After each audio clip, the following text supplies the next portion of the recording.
Hello, I'm Justin Porter, and you're looking at a photo of my beautiful mother, Benita, and me.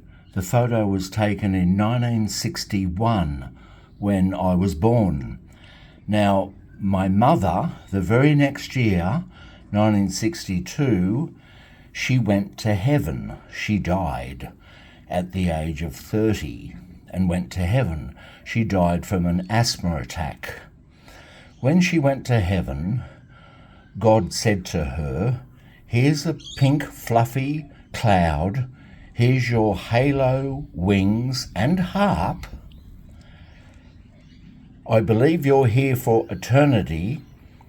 Rule number 1.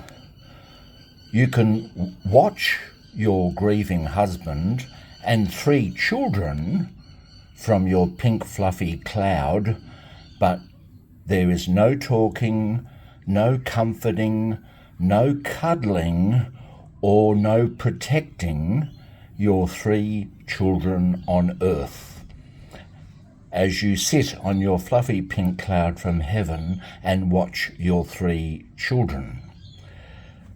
Now, start worshipping me, or else." Now here's a photo of my mum, dad, me in my mother's arms, my 4-year-old sister and my 5-year-old brother. That photo was taken in 1961. And here's another photo of my mother, me, is the baby, I'm the baby. And there's my 4-year-old brother and 2.5-year-old sister. And mother died in 1962. And why I'm saying that's so unusual, here's another picture of my mum, me in my mother's arms, and my brother at 4. There's a picture of me. But why I'm saying that, when I was a kid, that's me in that's my brother is going from left to right. There's me, age 4, my sister aged 5, and my brother's about 7. And there's me in the 1960s. So that's taken in those photos were taken in 1965 when I was a little kid, and my mother had been dead for 3 years, sitting on her fluffy pink cloud in heaven, watching her children, not being able to protect them, not allowed to comfort them, talk to them in any way. And here I am now as a 63-year-old man. And and the concept of heaven is very freaky. When you read in the Bible or religious texts, there's so much talk about hell, the flames of hell. You know, people are going to be hung by their hair over hot flames.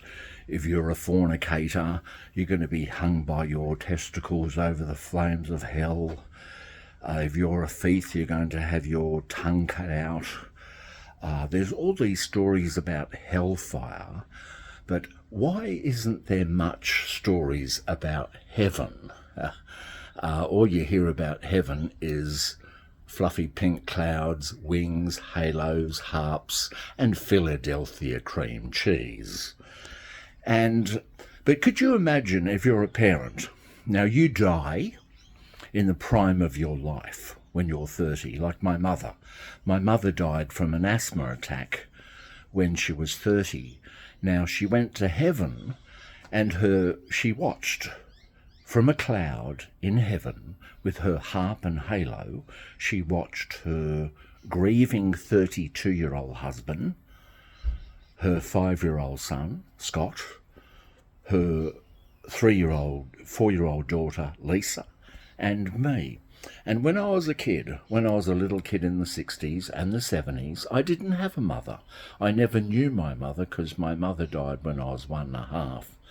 You're telling me my mum was in heaven watching me?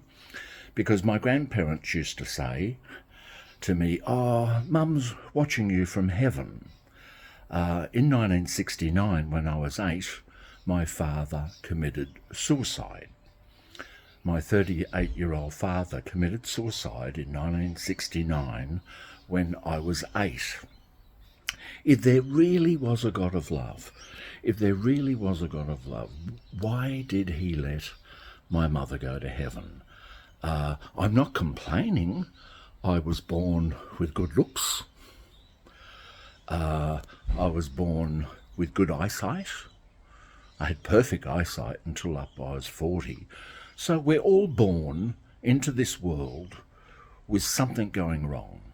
I mean, I'm not complaining because I could have been born into a war-torn country.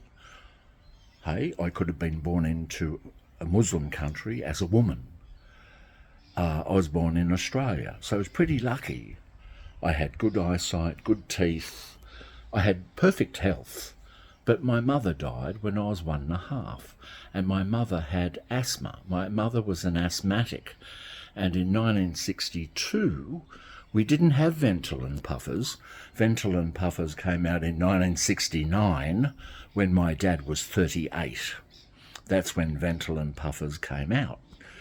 And my father suicided in 1969 at the age of 38 because he lost custody of us 3 children who were in an orphanage because he got addicted to pethidine. My dad was a doctor and he stole pethidine from the hospital that he worked at, and he got caught and he got deregistered as a doctor. And what happened is he lost custody. He wanted to get his 3 children out of the orphanage and look after his 3 children because he had a girlfriend. And he lost custody of his 3 children and he suicided with Nembutal. Nembutal is a vet's drug. And you know what I mean? Like, and that's the story. It's such a strange story. Now, I'm an ex-Jehovah's Witness, of course. Jehovah's Witnesses believe that we're going to live on earth forever, a paradise earth. Pet lion, pet tiger, pet panda bear. And only the governing body and the 144,000 will go to heaven. But the majority of Christian religions teach that if you're good, you go to heaven. But is it really heaven? If you're a parent with children, do you really want to go to heaven and not be able to talk to your children or protect your children or comfort your children? And then God said, well, come on, worship me or else. Hey? It doesn't make sense. So the concept of heaven is very freaky. It is very freaky. And it just doesn't make sense. It really doesn't make sense. And so living on earth forever always made sense to me as a Jehovah's Witness. But then again, living forever, think of that. Millions of billions of years from now, you're still living on a paradise earth. Does that make sense? Or is the logical thing to think, if we didn't die, there'd be no more room for babies? We need room on earth for newborn babies. Where will all the newborn babies fit if we didn't die? So death is an essential part of life, and without death, life would be unbearable. If dogs didn't die, we'd be up to our necks in dog poo. So death is an essential part of life because we need space on earth for babies, for housing babies, newborns. And young people need houses, old people die. So there's room for the next generation to fill their shoes and carry on their legacy. And that's why I'm an atheist. It makes the most sense. And really, do you want to live forever? Do you really want to live forever? Just think about it. As an atheist, I find life very precious because it's short. If life went on forever, it would be valueless. There'd be no need to get up in the morning. But because life is so short, because it's so valuable, I treasure every day. I treasure every day as a gift from Mother Nature. And even I pray when I eat my meal, I pray to Mother Nature for the beautiful gift of life, for the food. I'm so happy to be alive because there's so many children that die in their mother's womb, and I've got to live to the age of 63, so I'm grateful for that. And that's all I want to say, and thank you for watching my video. Bye then.